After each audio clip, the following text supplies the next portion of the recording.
أشهد أن لا إله إلا الله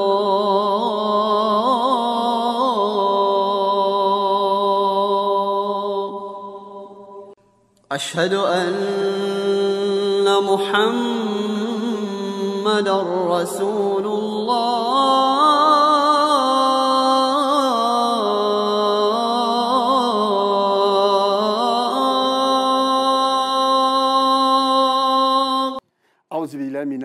Bismillahirrahmanirrahim wa salatu wa salam ala rasulullah. Chers frères et sœurs en islam, qu'il me soit permis de vous adresser le salut des hommes du paradis, le salut fraternel, le salut de la miséricorde, le salut d'Allah Azawajal. Assalamu alaikum wa rahmatullah wa barakatuh.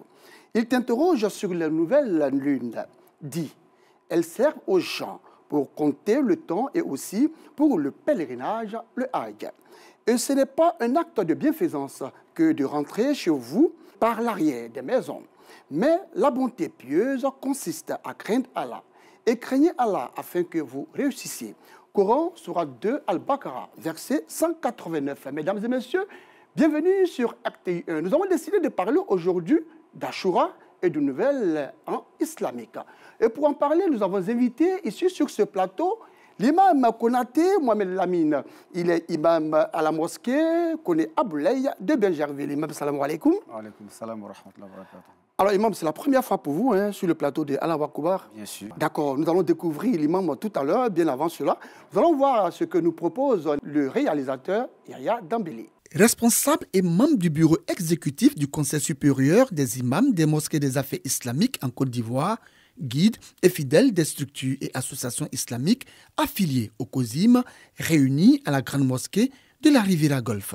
Leur présence célébrait la nouvelle année musulmane 1447 de l'Hégire.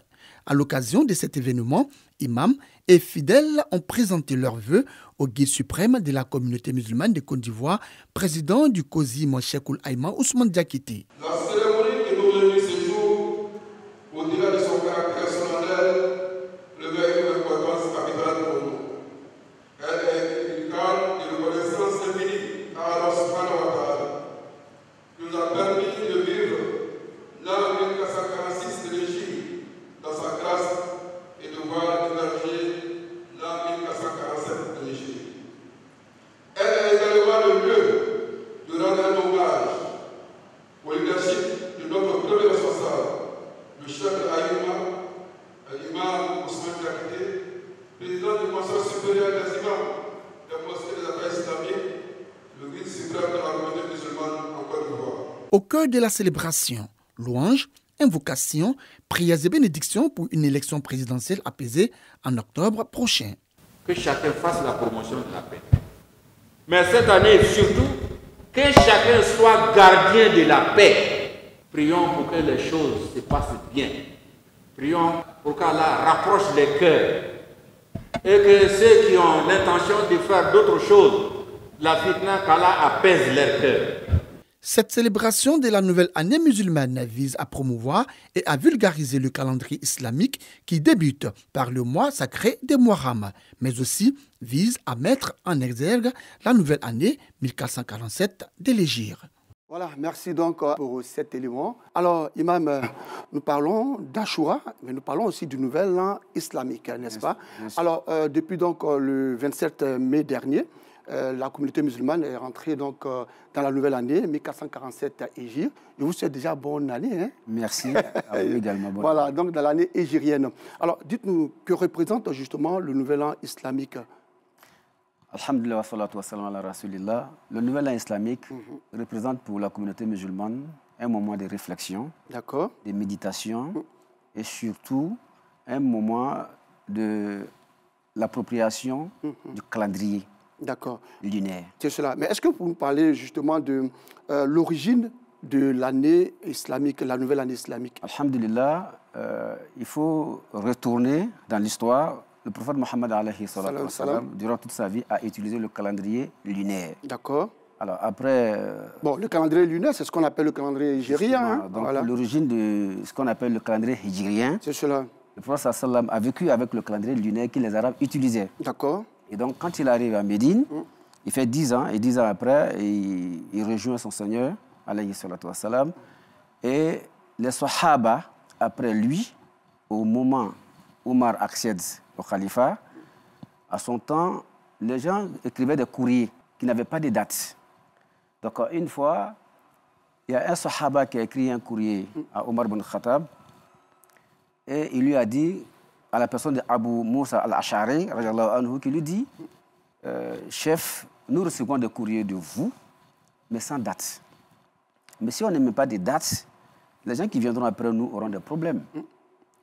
Ça, c'est le premier élément. Le second élément, Hakim nous dit, et puis Ahmad, que d'après un autre Sahaba, au temps de Omar ibn Khattab, les gens ont envoyé une lettre à Omar pendant le mois de Sha'ban.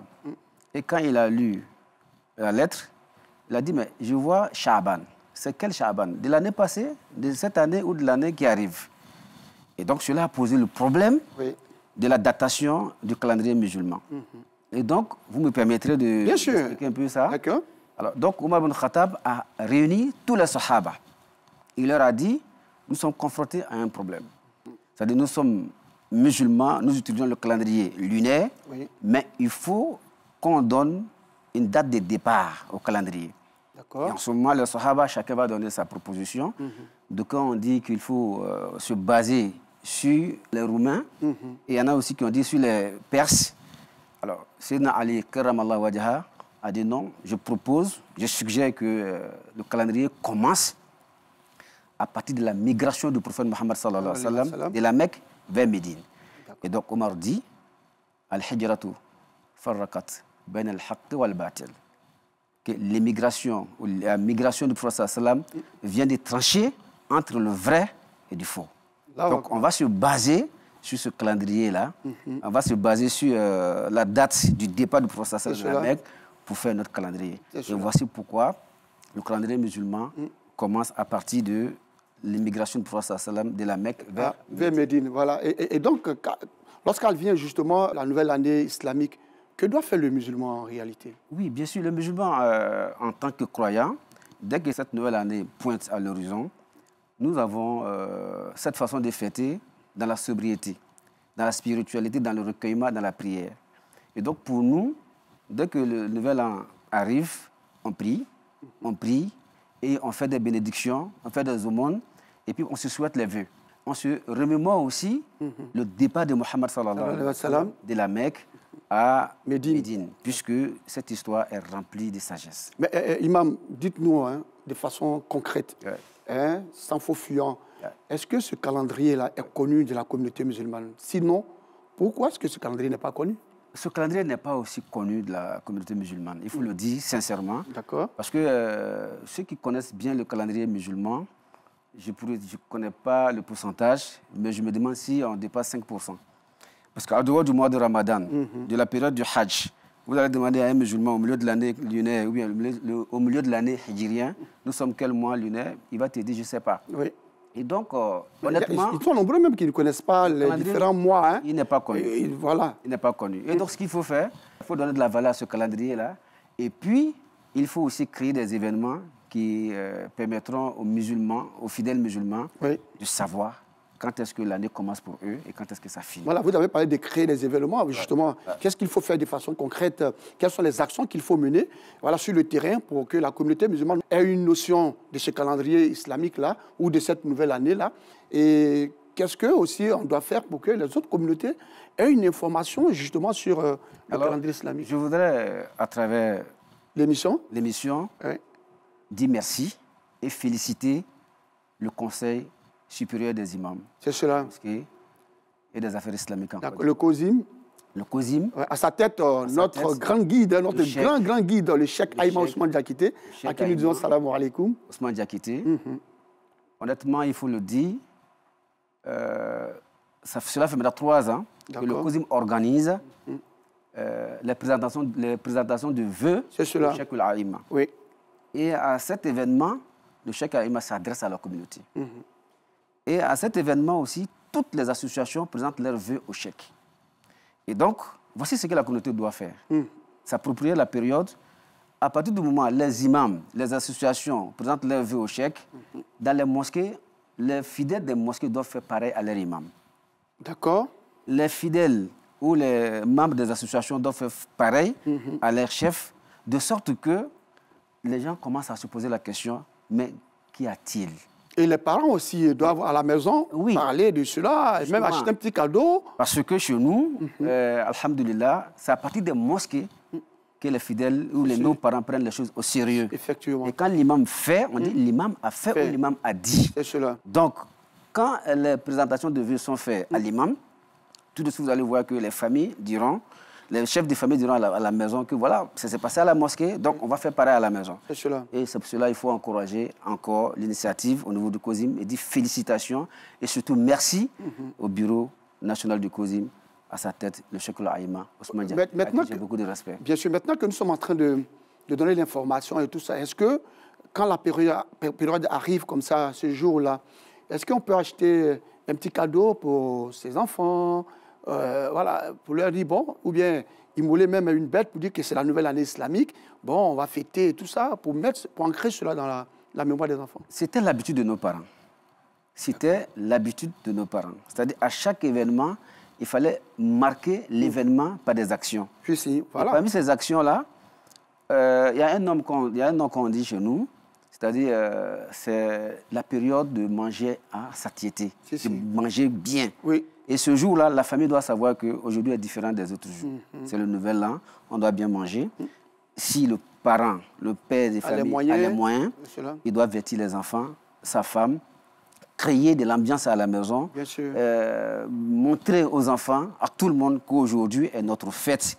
Et à partir de ce moment-là, les fidèles, les enfants, tout le monde va se l'approprier. Et puis bon, vous allez voir que c'est vrai qu'il y a d'autres calendriers qui existent, mais on fera attention après tout ça au calendrier. Mais il y a quelque chose qui est vraiment formidable, Imam, c'est le fait qu'aujourd'hui, les réseaux sociaux servent justement à la communauté musulmane de communiquer sur ce nouvel an. Quand c'est la nouvelle année, on voit les messages, on voit des calendriers où on souhaite bonne heureuse année.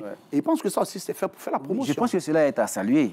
Voilà, c'est pourquoi les acteurs des réseaux sociaux, voici des événements qui doivent promouvoir. Tout à fait. Justement, parce que quand la période arrive, tous ceux qui ont un compte doivent pouvoir envoyer un message, faire une vidéo, présenter des vœux à tout le monde. Et cela va attirer la curiosité de quelqu'un qui veut savoir de plus. Et donc, je pense que les réseaux sociaux doivent aussi aider à faire connaître le calendrier musulman. Il ne faut pas forcément attendre la fête de Ramadan, de Tabaski, de Maoulid et tout ça, mais il faut aussi promouvoir la nouvelle année à travers justement les réseaux sociaux. Alors, que pensent les populations de la nouvelle année islamique et de Ashura? Est-ce qu'ils savent ce que c'est que la nouvelle année de Ashura? Ce qu'ils savent de tous ces événements-là, c'est tout de suite dans le micro-trottoir.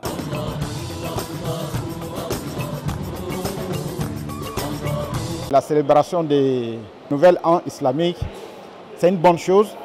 Notre souhait est que COSIM prenne ça à bras le corps pour que tout le monde soit informé. Pourquoi pas faire une fête?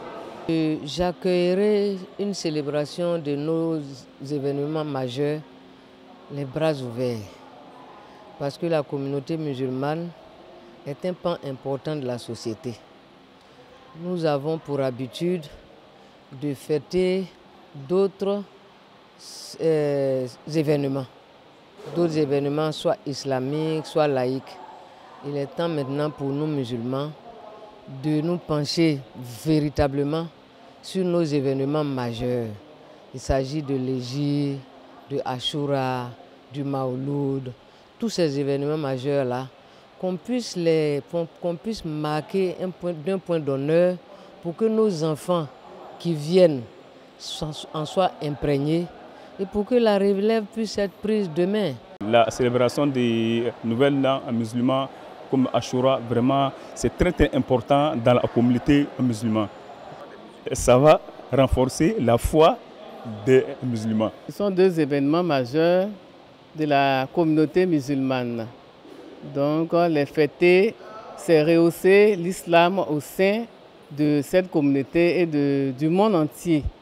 Donc je pense qu'il faut fêter pour pouvoir vulgariser cette fête au niveau de nos enfants. Voilà, il faut fêter, n'est-ce pas, pour pouvoir vulgariser et promouvoir l'islam un peu partout dans nos différentes sociétés. Alors, Imam, on vient d'écouter donc les fidèles. Voici ce qu'ils pensent. Est-ce que vous êtes d'accord avec eux qu'on doit célébrer justement le nouvel an? Si oui, comment on doit célébrer? Sinon, pourquoi on ne doit pas célébrer? Je suis d'accord avec les fidèles. D'accord. Je pense que c'est aussi l'avis de tous les autres musulmans. Il faut fêter. En respectant les recommandations, n'est-ce pas, islamiques. Hein? Voilà. Bien sûr. Justement, chez nous, en islam, quand on parle de fête, il n'y a pas d'exagération. On ne sort pas du cadre islamique. Parce que cela, pour nous, quand une fête arrive, c'est des prières, des méditations, des réflexions. Et chacun doit pouvoir se poser la question de savoir qu'est-ce que j'ai pu faire l'année passée, qu'est-ce que je dois faire pour l'année qui arrive, ou bien dans la nouvelle année. Et c'est pour ça, c'est des moments de bilan et puis de projection. Et donc, dans cette optique-là, dans la famille, on doit pouvoir bien manger, être en joie, mais pas aller, quand on parle de fêtes chez nous, généralement, on parle des endroits... Voilà, non, les bars, les maquis, voilà, c'est ce que vous voulez dire. Aujourd'hui, il ne faut pas qu'on récupère justement la célébration de la nouvelle année, la célébration de Ashura. Voilà. On va aller dans les maquis, les bars, voilà. On reste dans le cadre spirituel, religieux, on la fête. Je vous souhaite d'ailleurs voilà, bonne année. Merci beaucoup. 447, et que cette année vous apporte beaucoup de bien. Amin. Et surtout que le bonheur vous habite, que la grâce d'Allah devienne sur vous. Amin. Voilà ce qu'on doit faire. Merci beaucoup. Voilà. Alors, Yaya Dambélé, Mariam, ces bénédictions ne sont pas seulement que pour Pargasoro Kone de Madongui. Hein. Voilà, ces bénédictions aussi sont pour vous. N'est-ce pas, Imam? Bien sûr. Voilà. Merci. Alors, Imam, parlant donc justement du nouvel an islamique, c'est faire référence au calendrier islamique, vous l'avez dit. Hein? Alors, y a-t-il une différence entre le calendrier hégirien et le calendrier grégorien? Bien sûr. Il y a une différence entre le calendrier grégorien, qui est basé sur le soleil. C'est cela. Et le calendrier hégirien est basé sur la lune. C'est cela. Alors, donc, déjà, le calendrier grégorien compte 365 jours. D'accord. Et le calendrier lunaire hégirien compte 354 jours ou 355 jours. D'accord. Parce que les mois sont 29 ou 30. C'est cela. C'est pour cela que souvent on jeûne. Justement. 29 ou 30 jours. Justement. Et donc, chez nous, le croissant lunaire, il se cache et c'est le 29e jour au soir qui se présente pour la nouvelle lune. Au cas où les nuages cachent le croissant lunaire, on complète le mois à 30, on commence le mois, le jour qui suit. Alors que de l'autre côté, le calendrier est 30, c'est fixe. 31 et c'est fixe. Oui. Alors donc, Est-ce qu'il y a une autre différence à part justement le nombre de jours? Est-ce qu'il y a d'autres choses qu'on peut savoir concernant justement le calendrier lunaire, le calendrier hégirien? Comment ce calendrier a été initié et tout ça? C'est vrai que vous avez parlé de la migration du prophète, paix et salut de Dieu sur lui, de la Mecque à Médine. Mais est-ce qu'il y a d'autres événements qu'on doit savoir concernant ce calendrier-là? Le calendrier lunaire? Oui. Bon, il y a Ashura, par exemple. D'accord. Et d'autres choses. OK. Est-ce que je voudrais dire, le calendrier lunaire, comme Dieu dit dans le Coran, le jour où Dieu a créé les cieux, il a fait le nombre de mois dans l'année 12. D'accord. Donc, chez les Arabes déjà, en l'an 412, ils se sont réunis. Et puis, ils ont décidé de faire de ce calendrier leur calendrier. D'accord. Et donc, par la suite, le calendrier grégorien est venu beaucoup longtemps après.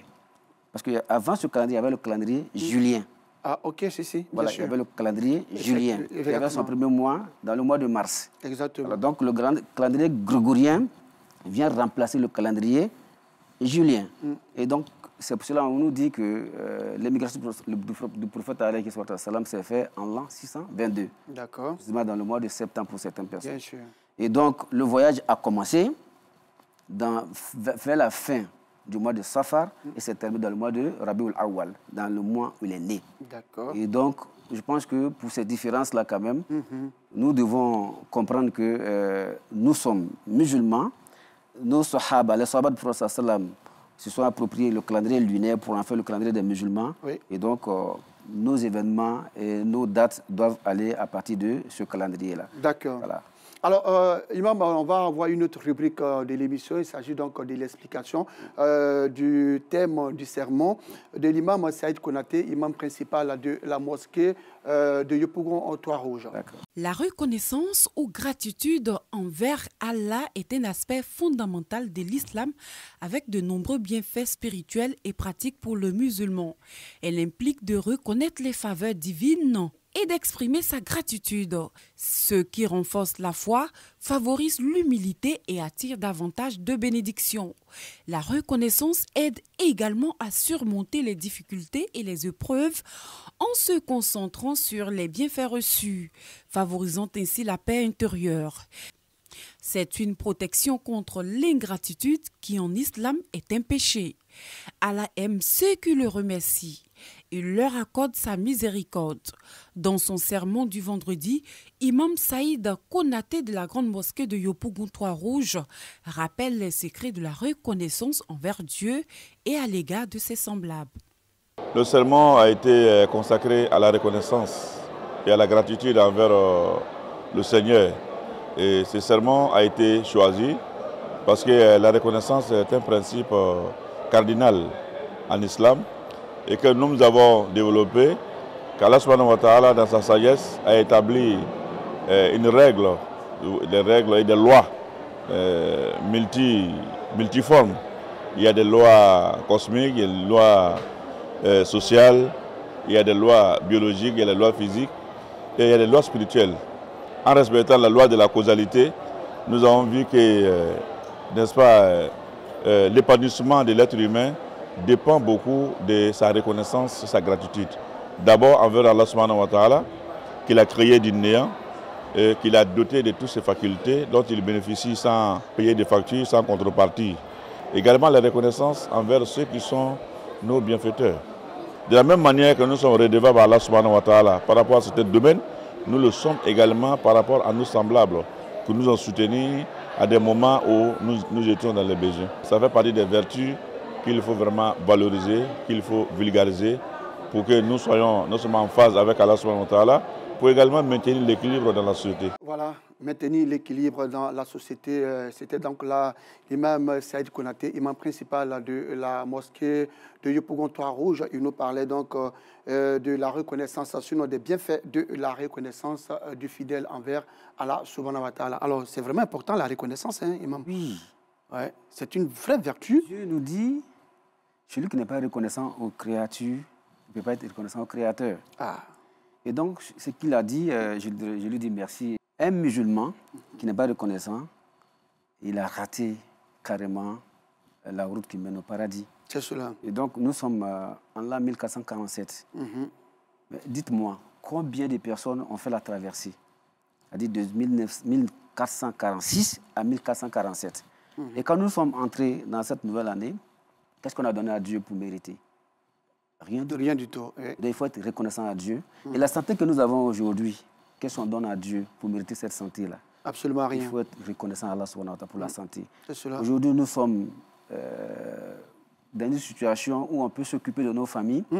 Il y en a qui peinent à avoir de la nourriture pour les familles. Effectivement. Qu'est-ce qu'ils ont fait à Dieu? Rien du tout. Et nous avons donné quoi à Dieu? Rien. Il faut être reconnaissant pour le bienfait que Dieu nous accorde tous les jours. Très important. Très important est ce que vient de dire donc l'imam Konaté. Alors, imam, on va revenir à notre thématique. Merci donc à l'imam Saïd Konaté pour cette thématique-là. Je pense qu'il faut vraiment vulgariser et promouvoir la reconnaissance partout, en famille, dans les mosquées, parce que c'est une vertu très importante en islam. Alors, imam, comment déterminer justement le commencement ou le début de la journée en islam, vu que le calendrier grégorien, la journée débute à minuit. D'accord. Voilà. Et chez nous, en islam, à quelle heure? Le calendrier débute chez nous à Fajr. Fajr. Voilà. Parce que pour nous, la nuit précède le jour. C'est cela. Et c'est deux périodes distinctes chez nous. Et c'est pourquoi le jeûne, vous verrez que le jeûne commence à partir de l'aube et finit au coucher du soleil. Et donc, on va dire la journée d'aujourd'hui est la journée qui a commencé depuis Fajr et qui va finir à Maghrib. Et donc, la nuit précède, c'est-à-dire on va dire la nuit passée, c'est la nuit de cette journée. Bien sûr. Et donc chez nous, ça fait partie des différents de nos calendriers justement. La nuit commence la journée commence chez nous, oui. Matin, à Fajr, à l'aube. La nuit commence chez nous, à Maghreb. Effectivement, j'ai voulu même poser la question, est-ce que la nuit précède le jour Oui, chez nous? la nuit précède le jour chez nous. Ah, d'accord. Voilà, ça dit que demain est vendredi. C'est cela. Voilà, demain est vendredi. Cette nuit, que de quand c'est la nuit du... Non, non, chez nous, demain est vendredi. Aujourd'hui, c'est la nuit du vendredi. Oui. Donc, la nuit du vendredi précède le jour du vendredi. C'est cela. Et la nuit du vendredi commence depuis Maghreb. D'accord. Jeudi, et ça finit à l'aube du vendredi. Ah, ça doit être sûr de tout le monde, hein? Voilà. Parce qu'il ne faut pas aussi faire l'amalgame. Quand on a fini, la nuit tombe le jeudi. Le jeudi, oui. Cela veut dire que nous sommes dans la nuit du vendredi. Du vendredi. Pour ceux qui font des prières nocturnes, et ceux qui sont dans la nuit du vendredi. Et donc le matin, ils sont dans le jour du vendredi. Et quand la nuit tombe, le vendredi, nous sommes dans la nuit du samedi. D'accord. À la facilité. Amin, Amin, c'est très important. Alors, qu'est-ce qu'on doit retenir justement du Nouvel An? Est-ce que ce Nouvel An-là, aujourd'hui, doit faire la fierté du musulman, de la communauté musulmane? Le prophète, alayhi salatu wassalam, quand il quitte la Mecque pour Médine, je voudrais que les musulmans retiennent que c'était après beaucoup d'épreuves. Beaucoup d'épreuves, hein? Beaucoup d'épreuves. D'accord. Et Mohammed sallallahu alayhi wa sallam, quand il arrive à Médine, il s'organise, il organise sa communauté. Oui. Donc, pour un musulman, ce calendrier-là te rappelle tout simplement les efforts des dévanciers. Notamment Mohammed sallallahu alayhi wa sallam et ses sahaba, ils ont fait beaucoup d'efforts pour que nous soyons fiers aujourd'hui d'un calendrier. Donc, pour nous, quand cette période arrive, il faut se remémorer, penser à eux, prier pour eux, méditer, réfléchir sur sa foi. Qu'est-ce que je suis? Qu'est-ce que je dois faire? Qu'est-ce que je fais? Qu'est-ce que je ne fais pas? De bien ou de... En fait... Donc, faire un bilan de l'année précédente. Passée. Voilà. Puis, se projeter pour l'année... Voilà ce qu'il faut améliorer. Justement. Pour avoir un très bon comportement. Voilà. Parce que ce calendrier-là, c'est un calendrier qui doit être la fierté de tous les musulmans. Vous savez que les Romains ont leur calendrier. Les Perses ont leur calendrier. Les chrétiens ont leur calendrier. Si on n'avait pas eu de calendrier en tant que musulman, on allait être obligé de suivre le calendrier des autres. Et quand on suit le calendrier des autres, ça veut dire qu'on n'a pas l'autonomie. On ne fait rien nous-mêmes. On suit les autres. Voyez-vous, le mois de Ramadan de cette année peut tomber le mois de juillet. Et ça va tomber l'année prochaine sur un autre mois. Et donc, en fait, chez nous aussi, la différence des deux calendriers, c'est que tant qu'on n'observe pas le croissant lunaire, le mois ne commence pas. Oui. Il faut qu'on observe le croissant de lune pour dire, et à l'œil nu, d'après ce que le prophète sallam dit, pour dire que nous sommes sur la base des enseignements. Mais souvent, imam, ce que vous dites, c'est vrai, mais très souvent, pendant le mois de Ramadan, par exemple, on dit, mais vous, depuis, on ne voit pas la lune. C'est quelle lune vous cherchez depuis? Mais justement, c'est parce que c'est la méconnaissance du calendrier qui fait réagir de cette façon. D'accord. Voilà, parce que celui qui sait, par exemple, que les musulmans fonctionnent de cette façon-là, il va... Nous, c'est de façon naturelle, c'est-à-dire avec la créature d'Allah subhanahu wa ta'ala, la lune. On dit, la lune bouge, et tout le monde voit la lune évoluer. Le premier jour, on voit le croissant, ainsi de suite, ça évolue jusqu'à ce que... Voilà. Donc, pour dire que c'est avec ça que nous évoluons, c'est avec ça que nous comptons. Et donc, comme on compte avec ça, il faut le faire savoir aux autres pour que, à la veille de Ramadan, cette dispute, bien les discussions sur le fait pourquoi vous ne commencez pas le Ramadan, non, on le fait en fonction de nous. C'est pour cela que, justement, ça varie d'un pays à un autre. Hein. Si vous êtes en Afrique de l'Ouest, souvent, vous pouvez voir la lune aujourd'hui. Un autre pays peut voir la lune le lendemain. Justement. Parce que le fuseau horaire souvent change. Justement. Le fuseau horaire, c'est-à-dire le décalage horaire. Et puis, il y a un élément qu'il faut souligner, c'est les nuages. D'accord. Le croissant lunaire peut apparaître, mais le prophète sallam dit, si les nuages vous empêchent de voir le croissant lunaire, complétez le mois à 30. C'est aussi simple que ça. Voici, c'est clair, c'est vraiment précis.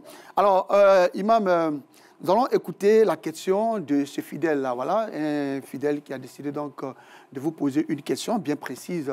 Après donc sa question, on revient sur le plateau et vous allez répondre à cette question, la question du fidèle. Salam alaikum, je me nomme Sidibé Mohamed, fidèle de la mosquée des Trois-Rouges. Alors, imam, j'ai une préoccupation en tant que fidèle. J'aimerais savoir, en islam, est-il obligé pour l'homme d'informer sa conjointe avant de prendre une deuxième femme? Alors j'aimerais savoir le point de vue de l'islam à ce sujet. Voilà. Alors l'imam est en train de sourire ici fortement quand il s'agit donc de ces questions-là très sensibles. Là. Alors imam, Voici ce que pose comme préoccupation ce fidèle-là. Qu'est-ce que vous lui répondez? Je voudrais dire au fidèle que s'il pose la question, parce que c'est une inquiétude quand même. C'est cela. Alors, donc la réponse est que aucune obligation pour l'homme d'informer sa conjointe qu'il veut marier une seconde épouse. Quand vous dites aucune obligation, est-ce que c'est ce qui est écrit, dans le... Ce qui est écrit, noir sur blanc, aucune obligation religieuse. Dans le Saint-Coran? Non.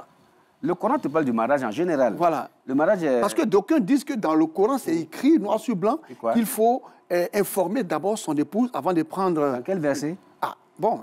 Voilà, parce que quand vous êtes là quand vous dites le Coran dit, apporte-nous le verset qui dit. D'accord. Mais qu'est-ce que vous dites, imam? Je vous dis, l'islam est une religion, si vous voulez, dynamique. Voilà. L'islam dit, l'homme qui se marie, il doit remplir des conditions. S'il a rempli les conditions pour marier la première femme, qui remplit les conditions pour marier la deuxième femme, il n'a aucune obligation d'informer sa première épouse ou sa deuxième épouse. Cependant. D'accord. Cependant. OK. Voilà. Parce que quand on parle de la religion, il ne faut pas oublier aussi notre environnement social. Et c'est pourquoi je dis cependant. Quand il dit à sa femme, je vais marier une seconde femme, en tant qu'homme, il doit aussi faire attention. Ce n'est pas toutes les femmes qui acceptent. Et ce n'est pas toutes les femmes qui sont compréhensives. Mais par respect, on informe. Donc, soit lui-même, s'il sait que sa femme est compréhensive, elle est réceptive, qu'elle c'est une personne qui écoute, qui a la crainte d'Allah, il peut lui dire, chère madame, je ne vous reproche rien du tout, mais je sens le besoin de marier une seconde épouse. Et pour ne pas tomber dans l'adultère, j'ai vu une jeune dame qui me plaît, que je vais épouser. Et ça, on le dit à une femme qui est compréhensive, qui a la crainte d'Allah, qui accepte ce que Dieu dit. D'accord. Mais je vous allez parler tout à l'heure. On peut aussi envoyer des imams vers... Justement, à défaut d'avoir cette capacité-là en tant qu'homme de parler en face de votre femme, vous envoyez des émissaires. Ah, Yaya Lambélé, l'imam est là. Hein. Après l'émission, je pense qu'il va falloir l'envoyer pour ta deuxième femme. Là. Oui. Vous envoyez des émissaires vers votre femme pour lui dire. Et ceux-là aussi doivent avoir vraiment le verbe pour convaincre la dame. Encore pour se marier, on remplit des conditions. Un homme qui est malade, qui ne peut pas donner de satisfaction à une femme, ne peut pas se marier. Aucune obligation à l'homme musulman d'informer sa femme qu'il doit marier une seconde femme. Parce qu'il y a des conséquences souvent. Parce qu'on a des cas, par exemple, de meurtre après l'annonce, d'empoisonnement après l'annonce. Parce que ce n'est pas toutes les femmes qui supportent cela. Il y a des femmes qui ont déserté leur foyer après l'annonce. Il y en a qui ont fui leur foyer après l'annonce. Alors, imam, qu'est-ce que vous conseillez à ces fidèles? Si c'est qu'elle est braquée, il la marie quelque part, il ne lui dit pas. D'accord. Elle va découvrir après. Imam, on va revenir justement à notre problématique, parlant donc de la nouvelle année islamique et de Ashura. Alors, parlons d'Ashura à présent. D'accord. Ashura, qu'est-ce que vous pouvez nous dire concernant justement cet événement majeur en islam? Ashura, déjà avait dit le 10e. D'accord. 10e du mois de Muharram. Et le mois de Muharram, comme on l'a dit, c'est le mois qui a été choisi dans le calendrier pour être le premier mois. Parce qu'on l'a dit tantôt, quand les Sahaba ont discuté entre eux, il était question de donner une date, c'est-à-dire le commencement du calendrier. Et le commencement a été la migration du prophète sallam vers Médine. Et deuxièmement, il était question de choisir le mois. On a choisi le mois de Muharram. Et surtout, à cause de l'événement, ou bien des événements de Ashura. Oui. Et Ashura, ce jour-là, Dieu a permis à l'humanité de connaître une victoire de la justice contre l'injustice. D'accord. Moïse et son peuple furent sauvés ce jour-là du Pharaon et ses guerriers. D'accord. Et Dieu les a sauvés et puis le Pharaon est resté dans l'eau avec tous ses guerriers. Voyez-vous, quand le prophète sallam est arrivé à Médine, les gens jeûnaient ce jour-là, les Juifs. Et il a posé la question de savoir, déjà, je remarque que les Juifs jeûnent le jour de Ashura. Oui. Et pourquoi ils le font? On lui dit non. Moïse a eu la victoire sur le Pharaon ce jour-là. Pour dire merci à Dieu, pour être reconnaissant à Dieu. Comme l'imam Saïd Konaté l'a dit, pour être reconnaissant à Dieu, nous jeûnons. Parce que dans le jeûne, tout ce qu'on demande à Allah subhanahu wa ta'ala, il accepte. Donc pour être reconnaissant à Dieu, nous jeûnons. Pour dire Alhamdulillah, merci Dieu. Pour cette victoire. Il dit, Nahnu ahakku wa awla bi Moussa minkum. C'est nous qui méritons de reconnaître les bienfaits de Dieu sur Moïse plus que vous. Oui. Et donc, je demande à la communauté de jeûner ce jour-là aussi. Et il a dit aux musulmans, pour faire la différence, on va ajouter le 9e jour, Tassoa, le 9e jour et le 10e jour pour marquer la différence. Donc, pour vous dire que pour ces événements-là, le Ashura est un moment très important. Mais, oui, mais Imam, quand vous dites ajouter le 9e et le 10e jour, ça veut dire qu'on jeûne 3 jours? On jeûne on jeûne 2 jours, le 10e jour. D'accord. Ou alors, on jeûne le 10e et le 11e jour, si vous voulez. D'accord. Mais quand pour ça, ça veut déjeuner le 9e et le 10e jour, voyez, on peut jeûner un jour avant Ashura et un jour après Ashura. Ah, d'accord. On peut jeûner 3 jours si vous voulez. C'est cela. Et puis bon, je voudrais aller plus loin pour dire que le prophète sallam, d'après certains hadiths, le mois dans lequel il a jeûné plus de jours après le Ramadan, c'est le mois de Muharram. Allahu Akbar. D'accord. Alors, Imam, il y a des événements liés justement à la célébration d'Ashura. Vous allez nous dire si c'est exact, après donc la lecture de ces événements-là. On dit Ashura est le jour où Allah a pardonné à Adam. C'est le jour où Allah a élevé Idriss à une haute place. C'est le jour où Allah a sauvé Ibrahim du feu.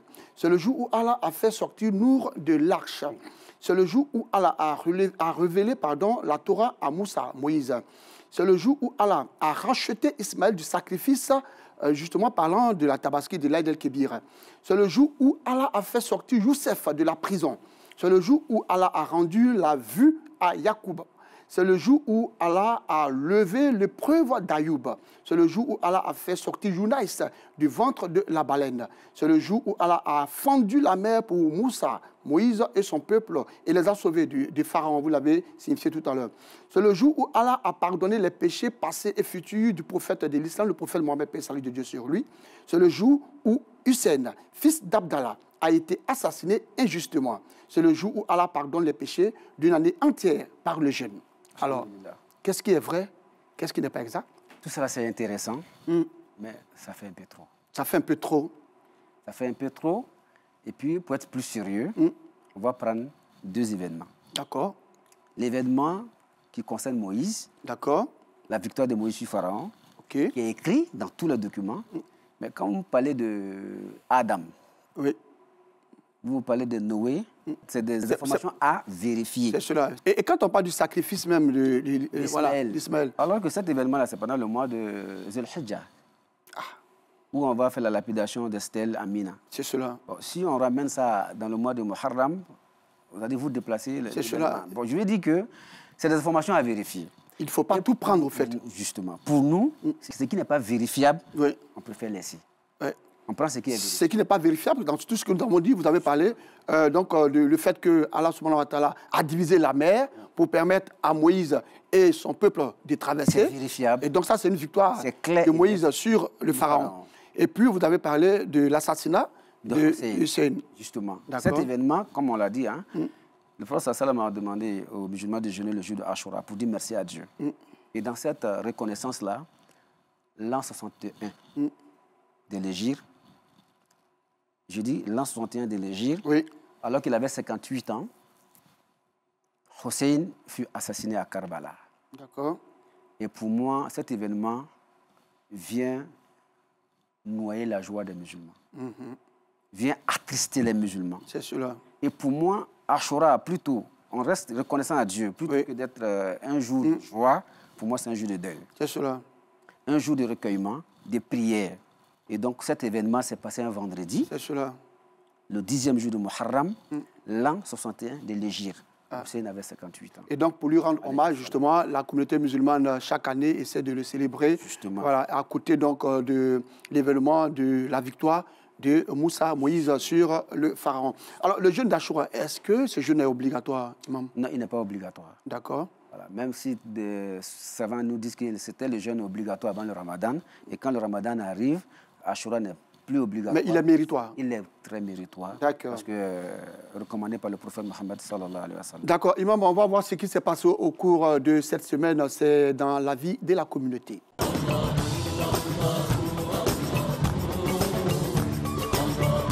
Le nouvel an musulman, encore appelé Al-Hijra ainsi qu'Ashura, sont des événements importants en islam. Chaque événement avec son propre contexte historique et ses propres pratiques de célébration. Le nouvel an marque le début du calendrier islamique. Il rappelle la migration Hijra du prophète Muhammad, paix et salut de Dieu sur lui, de la Mecque à Médine en 622 après le prophète Issa. Jésus-Christ, que Dieu lui fasse miséricorde. Les musulmans commémorent ce jour par des prières et des réflexions sur les enseignements islamiques. Par ailleurs, la tradition veut que les fidèles observent aussi un jeûne le jour d'Ashura en guise de reconnaissance des bienfaits divins. Ashura est aussi le jour où Allah a sauvé le prophète Moussa, Moïse et son peuple en noyant Pharaon et son armée dans la mer. À cette occasion donc, les fidèles musulmans jeûnent, mènent de bonnes actions et prient pour la miséricorde d'Allah. Les pèlerins musulmans ressortissants de Kani, région du Ouorodougou, ont retrouvé leur famille dans une ambiance festive. Et ce, après avoir accompli les rites du Hajj et visité les symboles sacrés de l'islam en terre sainte d'Arabie Saoudite. Honorer ces pèlerins et solliciter leur bénédiction, c'est l'enjeu majeur au cœur de l'accueil de ceux qui ont vécu une expérience spirituelle intense à la Mecque. Cette activité, c'est pour faire en sorte que ceux par qui les pèlerins transitent à Abidjan pour aller à la Mecque puissent bénéficier des douaous des pèlerins à leur retour. Pour les pèlerins, célébrer leur retour stimule une saine émulation. Aller à Al-Kaaba, revenir en bonne santé, venir prouver aux parents que nous avons fait le Hajj avec les bénédictions et qu'on vient nous louer, rien de tel, c'est la joie. On a fait beaucoup de doigts pour toute la famille, pour le pays. Franchement, on remercie monsieur le président Alassane Ouattara parce que nous, on a été bien accueillis à la Mecque, on a été respectés. Nous avons profité de faire la bénédiction. On a prié pour les élections apaisées. Que la paix règne dans nos pays, Inch'Allah. Pour la circonstance, Yaya Meïté, maire de Kani, et le parrain encouragent l'initiative. Chaque fin de pèlerinage, on se retrouve ici pour magnifier Dieu, pour magnifier nos parents décédés. Je les remercie pour tout ce qu'ils font pour honorer la ville de Kani. C'est l'occasion justement pour ceux qui ont été en terre sainte de revenir vers les parents, les remercier pour les bénédictions qui ont été faites lors de leur départ et leur dire qu'ils sont revenus en bonne santé et puis revenant de là-bas, venir prier pour l'ensemble et chacun des membres donc, de la communauté et en même temps prier pour notre département, notre région, le pays. Rendez-vous est pris le jeudi 3 juillet à Kani pour la grande cérémonie d'apothéose. Cette manifestation qui promeut la cohésion et la symbiose fraternelle est une contribution des fils et filles de Kani à l'élan de la valorisation du Hajj, 5e pilier de l'islam.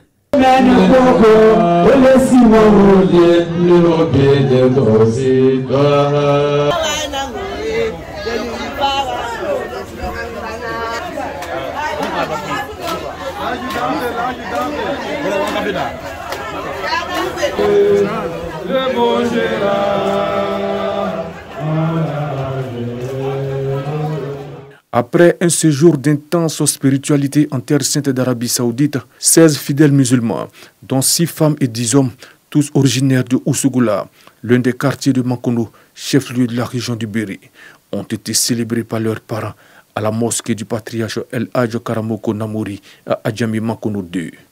Occasion pour les organisateurs de prôner la fraternité et l'humilité comme l'enseigne l'islam. Ils ont saisi l'opportunité pour faire des vœux de bonheur pour le chef de l'État Alassane Ouattara et pour la Côte d'Ivoire.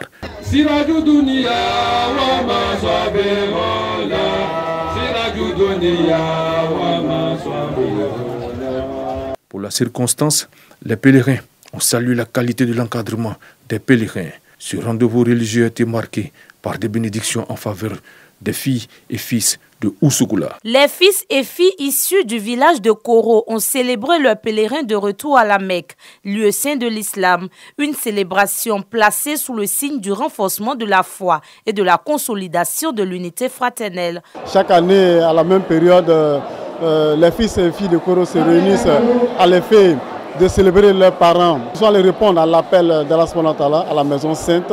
Donc l'idée, nous leur rendons hommage, voilà, pour qu'ils prient pour la communauté, pour qu'ils prient pour Koro, pour qu'ils prient la jeunesse. Voilà. Et Dieu merci, cette année c'est une année électorale. Alors donc nos pèlerins ont prié pour tous les Ivoiriens. Occasion pour les représentants du Conseil supérieur des imams, des mosquées et des affaires islamiques COSIM et du commissariat du Hadj d'inviter les pèlerins à la préservation des acquis du Hadj. Le COSIM a donné comme message d'abord venir dire félicitations aux pèlerins et ensuite leur dire qu'ils doivent être les ambassadeurs de l'islam. On encourage ces initiatives parce que c'est pour nous de rappeler aux pèlerins de tout faire pour conserver les acquis du Hadj. Et puis aux futurs pèlerins de ne pas avoir peur de partir. C'est un acte de reconnaissance à notre Seigneur, Allah subhanahu wa ta'ala. On se devait de venir reconnaître cela à notre Seigneur qui a gratifié mon petit village de nombreux pèlerins et on devait se mettre ensemble pour dire merci à Dieu. Émus, les pèlerins sont reconnaissants. Nous les pèlerins, ça nous fait beaucoup d'honneur. Ça nous donne l'occasion de remercier tous les parents, tous les amis qui nous ont aidés d'une manière ou d'une autre. Très ému. Vous voyez, quand vous partez à la Mecque, que vous revenez et il y a un tel accueil, vraiment, ça donne la chair de poule.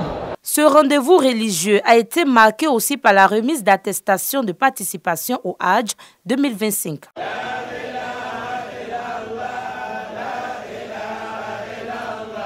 Le samedi 28 juin dernier, la ville de Daloa a vibré au rythme de la Ziara annuelle 2025. Plusieurs fidèles venus des 4 coins de la Côte d'Ivoire se sont réunis autour de la communauté Tidianiya à Maouia, dans une atmosphère de foi, de ferveur et de recueillement. Au cœur de cette rencontre spirituelle, saluer la mémoire de El Hadj Sanoussi Diaby, premier guide de la confrérie, nommé Makadam en 1937 par son maître Cheikhna Amaoula. Pour les participants, c'est un moment de communion, de prière et de transmission spirituelle, mais aussi l'occasion de réaffirmer les liens de fraternité au sein de la grande famille Tidjaniya.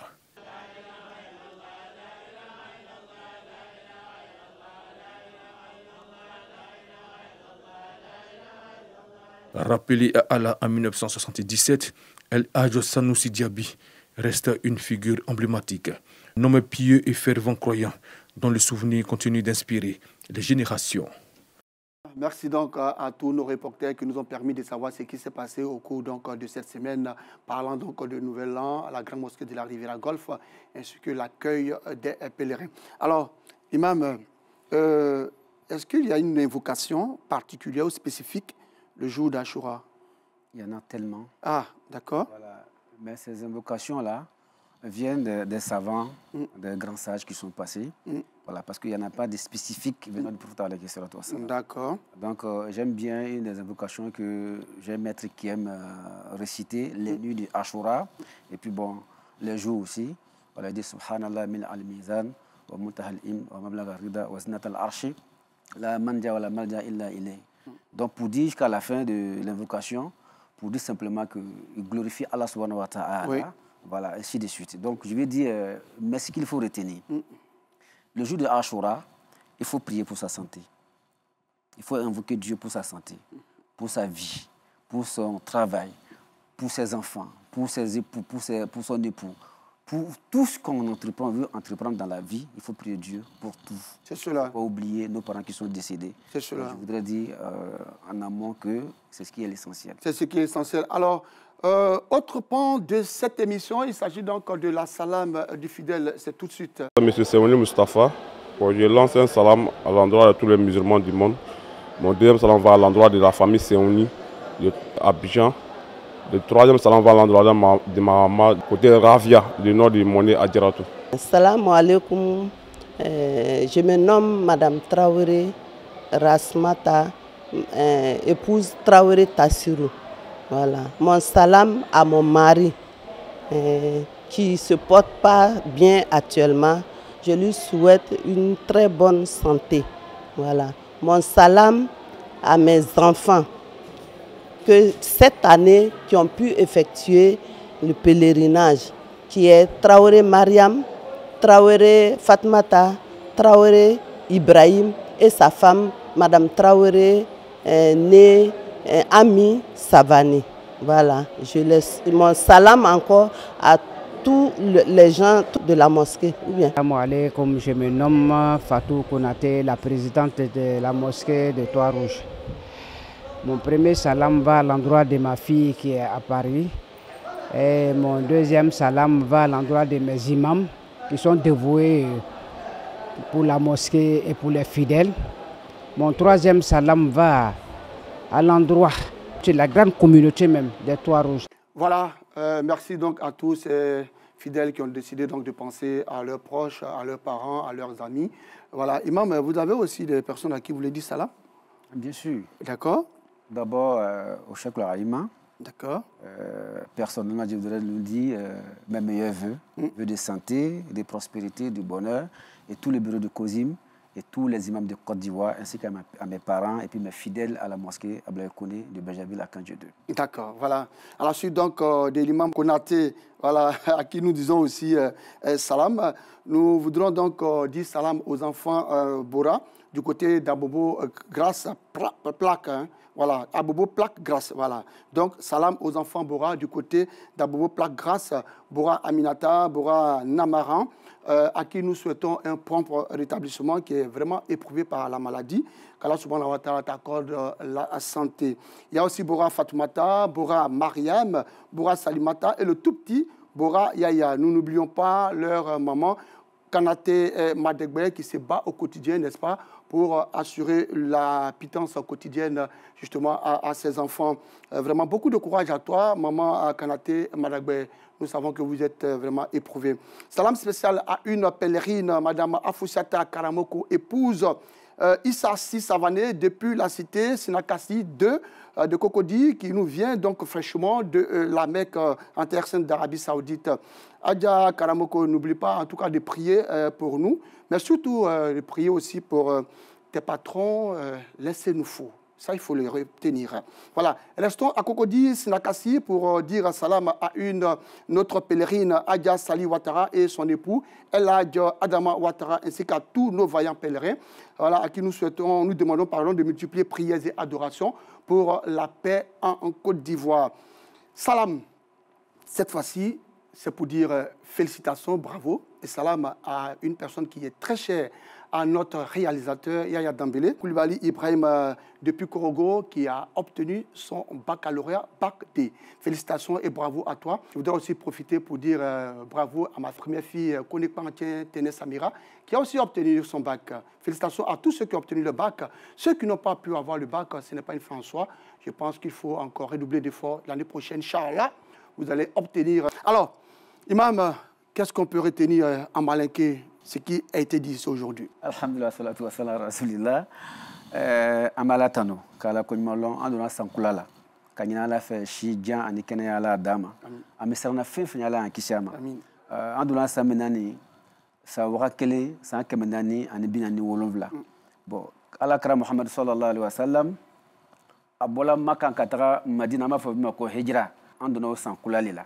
Ole islamaw ya san kabini alakara Muhammadu tagani kɔfɛ Seydina Omar bin Khattab ale nana kana sɔhabaw kɛ ɲɔgɔn kan o nana kana a wagati ta ka choix kɛ ko calendrier bɛna k'an ya calendrier ka bɔ o wagati la fo ka taga se sisan ma silamɛw b'o le kan an b'a ɲini Ala fɛ ka a duwawu kɛla ka bɛɛ jaabi an ma Ala y'o k'an ye a bɛ ka ɲini Ala fɛ Ala min ka Seydina Musa sankɔrɔta Firawuna kan duwawu min kɛla fana ni k'o duwawu jaabi ka mɔgɔ bɛ sɛbɛ la an b'a ɲini Ala fɛ ka bɛɛ taga ɲa mɔgɔ bɛ sɛbɛ la Ala ka baraka don a bɛɛ lajɛlen Ashura fana ni an b'a ɲini Ala ta'ala fɛ baraka min bɛ Ashura la ka Ashura baraka dama Ala k'an ye an b'a ɲini Ala ta'ala fɛ Seydina Hussein alayhi salam Ala ye yafa a ma Ala ye yafa a fagabagaw ma an b'a ɲini Ala fɛ ka yafa silamɛw bɛɛ ma Ala k'an ye an bɛ se ka min fɔ ka kumaw datugu julakan na o le ye nin ye. Inch'Allah. Merci beaucoup à Imam Konaté, merci en tout cas pour ce résumé en malinqué.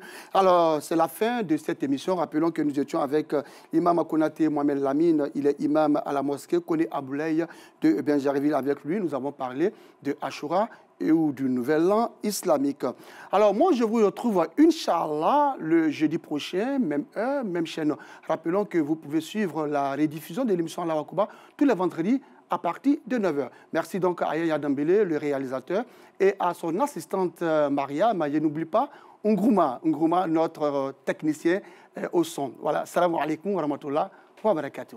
Allahu Akbar, Allahu